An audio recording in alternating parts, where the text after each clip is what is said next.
Digitalks – подкаст о медиа и критическом мышлении. Эпизод 4. Как не угодить за решетку за репост. Советы юриста о безопасном использовании соцсетей в Российской Федерации.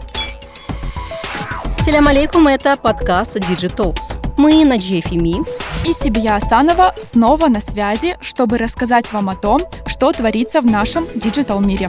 Этот эпизод мы записываем не в студии, а в городском парке. Надеюсь, все пройдет без приключений, не как у некоторых героев сегодняшнего выпуска. Digitalks. В 2017 году в дом к студенту Даниилу Маркину в 6 утра пришли с обыском. Изъяли ноутбуки, системные блоки, смартфон, роутер и несколько флешек.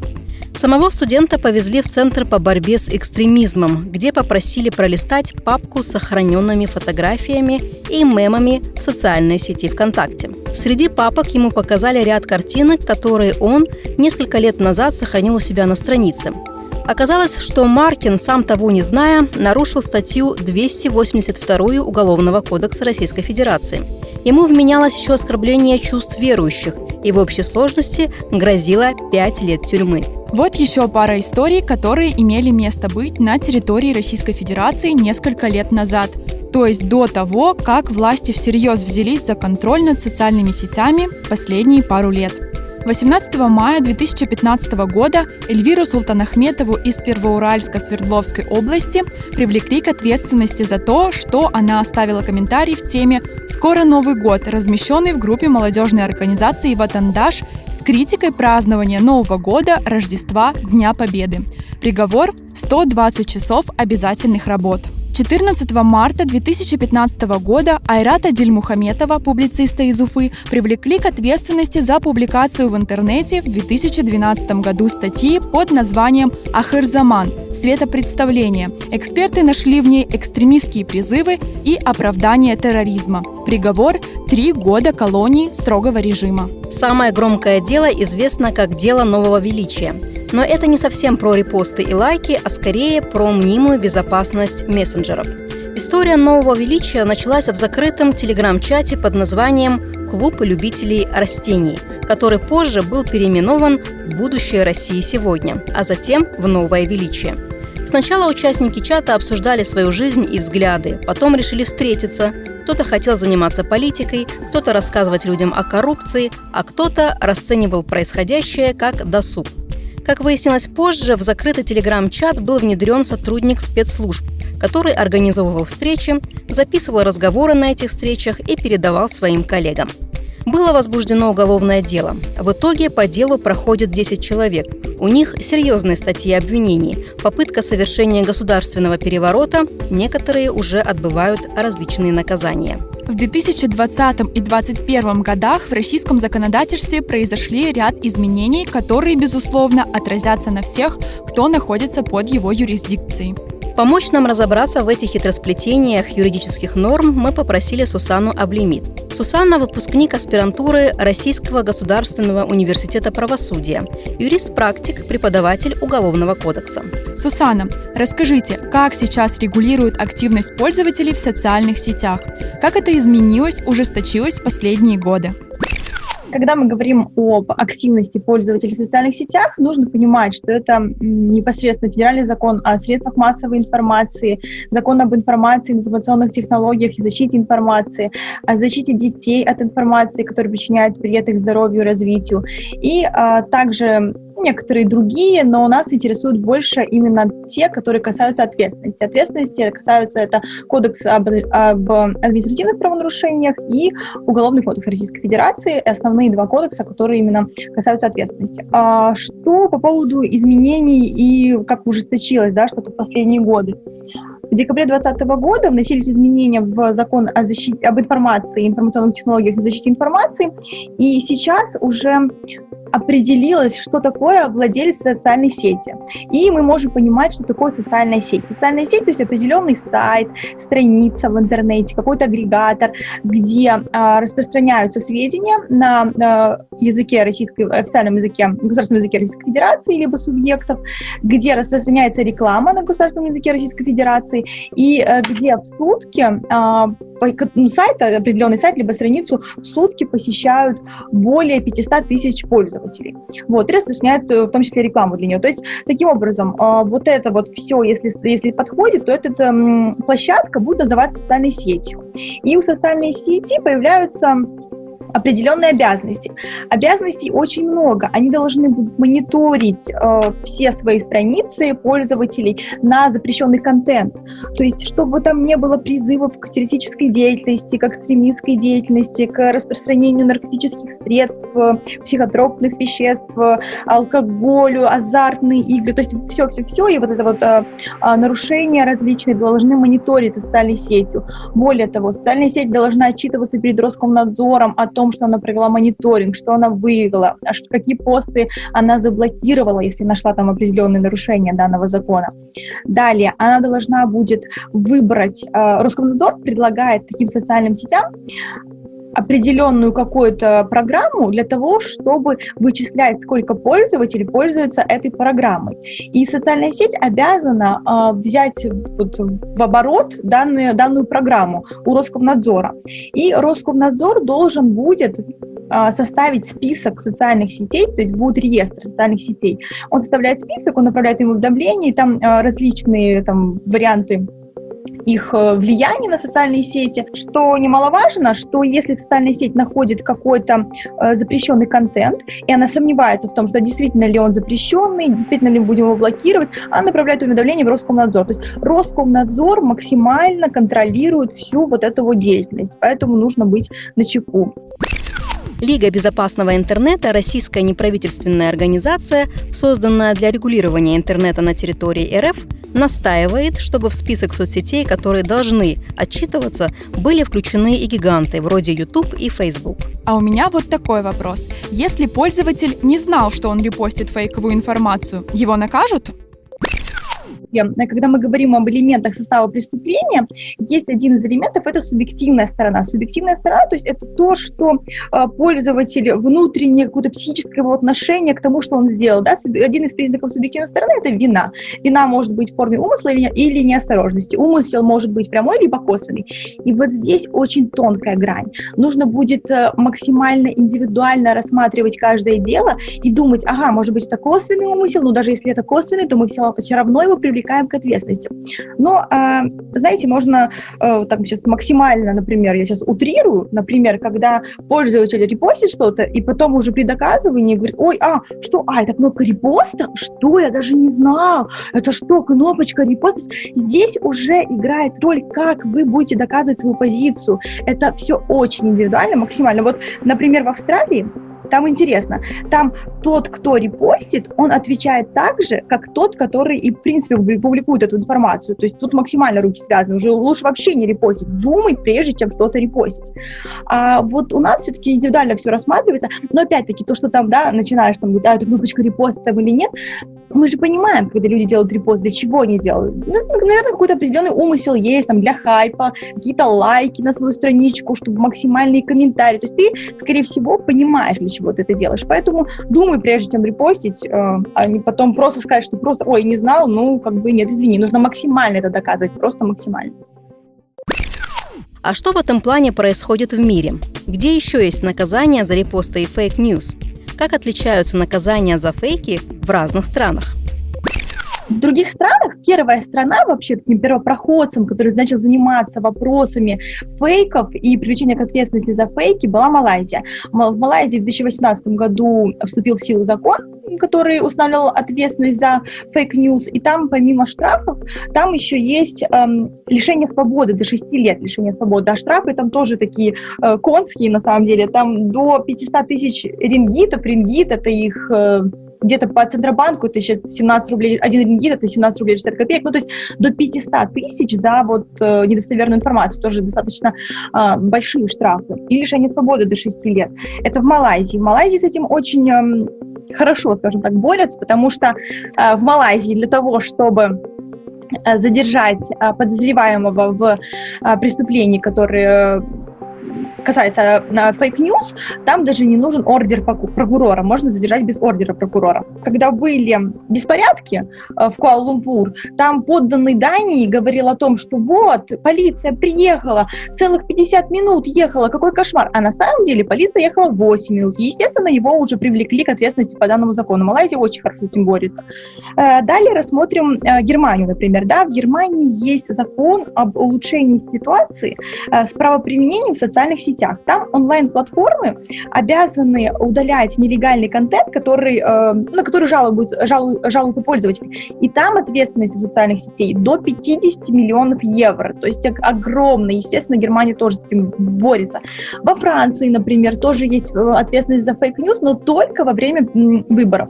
Это уже после США многие начинают беспокоиться, страны, поэтому вот такие вот законы тоже принимают. А в Великобритании, к сожалению, нет какого-то отдельного закона, но несколько идет правительственных отчетов о том, что компании должны удалять вредный контент и так далее. Более того, сейчас в пандемии коронавируса максимально распространились фейк-ньюс, и все государства тоже беспокоятся. Некоторые принимают отдельные какие-то статьи, некоторые пользуются существующими. Вот в Великобритании в правительстве создали контрдезинформационное подразделение, именно которое занималось тем, чтобы находить фейк-ньюс. Что касается соседней Украины, там предусмотрена статья в КоАПе за распространение недостоверных сведений и санкция штраф, либо же исправительные работы. Если соцсеть международная, должна ли она подчиняться законам каждого государства или только того, где физически находятся ее сервера? По поводу этого очень интересно, на самом деле, потому что, в принципе, социальные сети интернациональны. Вот как ты сказала, да, на самом деле они интернациональны, и главная проблема – это правовая неурегулированность вообще, в принципе, на территории другого государства, это социальные сети. Начнем с того, что какого-то определенного международного договора, что будем действовать так, либо действовать так, вообще нет. Но на уровне Евросоюза как это решается? На каком языке распространяется реклама в данной социальной сети, то в принципе, по такому языку, скажем так, государства, ты и будешь привлекаться, будет все равно нести ответственность социальная сеть. Более того, когда я говорила об изменениях, которые были внесены в декабре 2020 года, о том, что является социальной сетью и так далее, да, что 500 тысяч пользователей, для того, чтобы, если они распространяют рекламу на русском языке, либо на языке субъекта федерации, и не вносятся в реестр, да, конечно, они будут обязаны подчиняться законам Российской Федерации, потому что они будут внесены в этот реестр социальных сетей. Конечно, это уже будет по законам. Но интересный момент еще есть. Значит, в Австрии была. Австрийка находит в Фейсбуке определенный какой-то пост, где ее оскорбляют, ей это не нравится, недостоверные сведения. Она обращается в свой австрийский суд, говорит: уважаемый Фейсбук, пожалуйста, удаляйте, мне это не нравится. Фейсбук удаляет, австрийский суд выполняет требования, а австрийка говорит: нет, не хочу только, чтобы в Австрии удаляли. Почему? Распространили по всему Фейсбуку, я хочу, чтобы везде удалили. Обращается в Европейский суд по правам человека. Европейский суд по правам человека обязывает Фейсбук удалить данный пост абсолютно везде. То есть вот такая вот практика тоже есть. Это не норма, то есть это не какой-то закон, это не международный договор, но это прецедент. То есть такое, если уже было, то, пожалуйста, значит, Facebook может, в принципе, удалять, любая социальная сеть может удалять и в любой юрисдикции, скажем так, любого государства. Если обратишься, пожалуйста. Несколько лет назад я репостнул пост с фейковой новостью. Меня посадят? Могут ли привлечь к ответственности за старые посты? Поскольку многие думают, что я давно там что-то репостил, значит, мне ничего не прилетит. А многие говорят, что как это так? Я там написала об этом год назад, почему мне сейчас прилетает? Да потому что есть определенное понятие сроки давности. Институт сроков давности абсолютно в любой отрасли права процессуальной. Сроки давности, да, есть и по админправонарушениям, и по уголовным. Но что интересно, нужно отсчитывать сроки давности не только с момента публикации определенного комментария, поста и так далее, но и с момента, когда этот пост удален. То есть есть два варианта. Давайте вот рассмотрим админку любую. Допустим, кто-то размещает мем священника с оскорблением, допустим. Тогда сроки давности за лайк этого мема, либо размещение этого мема, да, будет 1 год с момента обнаружения. И если вы удалили уже комментарий к этому мему, либо сам мем, то это будет 1 год с момента удаления. То есть это тоже очень важно прочувствовать вот этот момент, да, то есть есть сроки давности, когда висит, грубо говоря, да, в интернете еще лайк, репост, комментарий, и когда ты удалил. Если ты удалил, это не означает, что, ну, все, я там отлично, я чист, ничего не будет. Нет, это тоже опасность максимальная. Что касается административных нарушений, там есть и 3 года, и 2 года, ну, и 3 месяца, различные сроки. То есть удаление поста продлевает срок давности? Какая именно статья? Не всегда, да. По некоторым статьям 2 года, например, и с момента обнаружения, и, в принципе, и с удаления, то есть оно как бы течет одновременно. А в некоторых разграничение идет, то есть нужно смотреть, какие именно это статьи будут, какая диспозиция. Это что касается административных статей. По уголовным статьям там тоже интереснее. Там срок давности привлечения к ответственности в зависимости от тяжести преступления. Если это небольшая тяжесть, то 2 года, средняя тяжесть это 6 лет, тяжкие это 10 и особо тяжкие 15 лет. То есть это максимально много. Как обезопасить себя и не нарушить новый закон о фейках? Когда видишь какой-то пост, политический, либо касательно там чрезвычайных ситуаций, либо какие-то цифры жертв, или еще что-то, нужно думать, я хочу это репостить или нет. Нужно всегда подвергать критике. Мы, в принципе, подвергаем критике, когда что-то видим, да, но для того, чтобы репостить, ну, ни в коем случае, особенно вот эти вот моменты, политика, какие-то чрезвычайные ситуации и цифры, что максимально всегда приводит к ответственности. Поэтому, пожалуйста, думать, как это банально звучит, но это именно так, да, зачем я это делаю, чтобы привлекать внимание, чтобы собирать лайки, чтобы собирать там охваты у себя в сети, там, или еще что-то, окей, ты соберешь охваты, соберешь лайки, а готов ли ты потом поплатиться админ ответственностью, либо уголовной ответственностью за это, подумай, прежде чем это всегда себе нужно это в голове держать, вот, либо же, если ты что-то репостишь, то обязательно нужно указывать цитирование. Указываешь, что ты цитируешь все для пользователей, да, если мы сейчас не про журналистов, да, для пользователей, да, обязательно указывайте, что вы цитируете какой-то источник. Ну, вы думали, да, что он достоверный. Обязательно указывайте.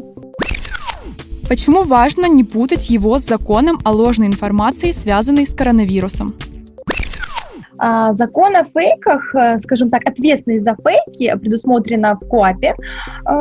Это 13.15, там часть 9, ответственность за распространение этой информации в СМИ, она была предусмотрена еще в марте 2019 года.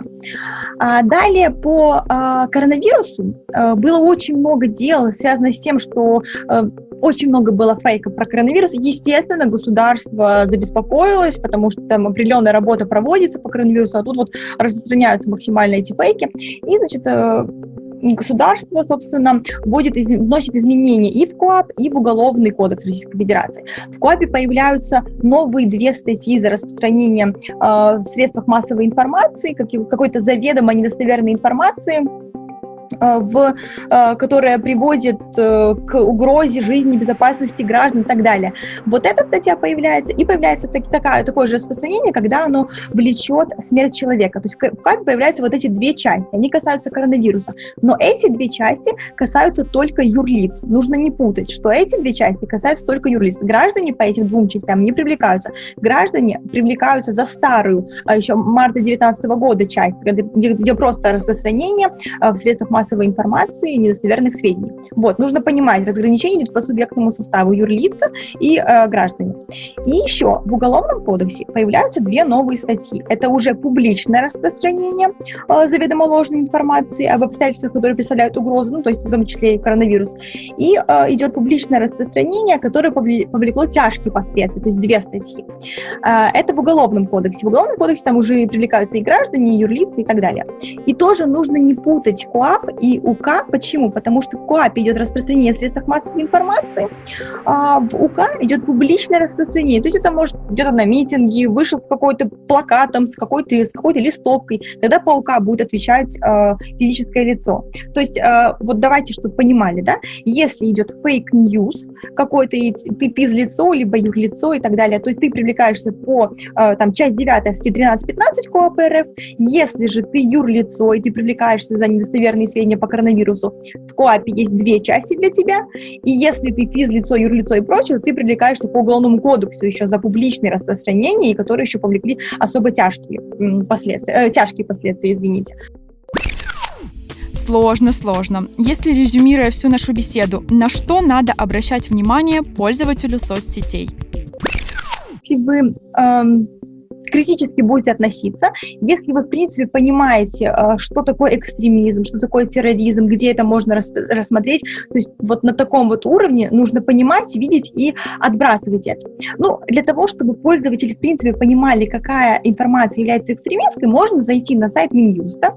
В Минюсте есть официальный реестр экстремистских материалов. Если сейчас туда зайти, вы увидите, что там находится 5187 материалов. Я понимаю, что это нереально все их просмотреть, ну просто какие-то отдельные моменты можно посмотреть и понять, ага, что в основном считается экстремизмом, чтобы мне такое нигде не лайкать, не комментировать, не репостить. Вот для понимания просто. Если по террористическим организациям, на сайте ФСБ также есть реестр террористических организаций, там сейчас 34 штуки, можно просто ознакомиться, что является террористической организацией. Но чтобы на что обращать внимание, опять-таки, максимально думать, зачем я это репощу, чтобы понимали какую-то мою позицию. Наверное, все твои близкие друзья понимают твою позицию, но ты, когда репостишь, сразу нужно понимать, думать, да, что тебе за это может, ну, грубо говоря, таким, да, сленгом прилететь. Поэтому нужно смотреть обязательно на это. Обращайте внимание, политика, вот чрезвычайные ситуации, какие-то цифры, просто обходить мимо. Это была Сусанна Аблемид, юрист-практик и преподаватель Уголовного кодекса Российского государственного университета правосудия. Итак, повторим еще раз. Социальные сети сегодня не только веселый досуг и место для общения. Эта сфера регулируется, и чем дальше, тем строже государством. Помним об этом, когда очень хочется сделать репост сенсационного видео о чипировании и мировом заговоре, которое вам прислали в школьном чате. Мы вообще рекомендуем вам дружить с критическим мышлением и не смотреть, не тиражировать такие фейки. Помним о том, что сказала нам наш эксперт. Даже если репост вы сделали давно и забыли о нем, он еще может быть источником неприятностей для вас. В России существуют списки запрещенной литературы и списки экстремистских организаций. Эти списки постоянно пополняются. По наблюдениям экспертов, чаще всего уголовные дела заводились по результатам репостов в социальных сетях ВКонтакте и Одноклассники. Может, совпадение, а может и совпадение, не думаю. Не верьте полностью в безопасные чаты или мессенджеры. Ну вот как-то так. Новая цифровая реальность диктует новые правила жизни и информационной безопасности. Мы отправляемся за новыми сведениями. Скоро будем с новой порцией Digit Talks. Над проектом работали Наджия Фими, Сибия Асанова, Эскендер Асанов, Эльдар Куртситов. До встречи!